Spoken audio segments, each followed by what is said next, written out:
Good afternoon. Welcome to Jim Munley's World of Weather. You clicked on to the long-range weather forecast discussion for October 20th through November 3rd. We're first going to look at the period for October 20th to 24th. And this is what we're forecasting here. Still have a zone of flow, nearly zone of flow here across Canada, trough here in the west, ridging here in the east. And we also have this ridge that would build across the Gulf of Mexico to Texas. Now, the upper low in the four corners, we'll go here, we'll back it up a little bit to GFS, will bring in cool and wet conditions and a higher elevation snow. You can see the snow falling here in parts of Colorado, Arizona, and New Mexico. And as the system pushes east, this will bring rain to the central and southern plains. And we'll have a strong Pacific jet that will bring moisture, causing heavy rain across the region. You can see here's the rain here. We go into various further into the period, and then you see the next system starting to approach.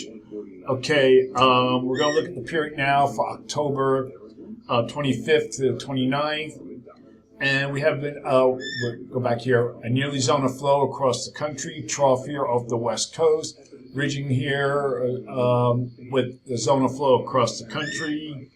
So for this forecast period, I'm calling for below normal temperatures here, with the anomalies near 2 degrees below normal, above normal temperatures for this region here, with the anomalies of up to 6 degrees or closer to 10 degrees across in the orange area. And as with that ridge in the west, it'll push the ridge further eastward, bringing unseasonably mild temperatures to the east. That's the reason why it's going to be so warm. Okay, and for precipitation, calling for above normal precipitation here. Probability of occurrence 35%. Below normal precipitation here. And for this region, and the probability of occurrence is up to 40%. Now we're going to look at the period as we go into November. And this is for October 30th to the 31st to November 3rd. And if we look at most of the models here, they kind of, like the GFS brings a ridge into the west. Here's our trough here in the east. We look at the other model, zone of flow, and we look at the European IA, artificial intelligence, brings a ridge into the west. Here's our trough in here, like the GFS. And then we look at the NAEFS, the North American Ensemble Forecast System, has a zone of flow with above normal heights. So going with the consensus of the models right now, I'm showing this could happen, okay, what the GFS shows. But for now, I'm going with little change in the temperature anomalies from the previous period, and for little change in the precipitation anomalies from the previous period also.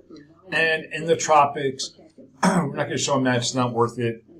Chances are dwindling on that system in the Atlantic approaching Lesser Antilles due to hostile conditions there, and also the one developing in the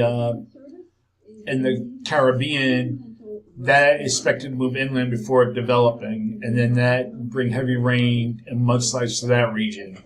So it remains quiet for the most part. So that's it for now. That's the long-range weather forecast discussion for October 20th through November 3rd. Thanks for coming, Jim, on this World of Weather, and have a good day.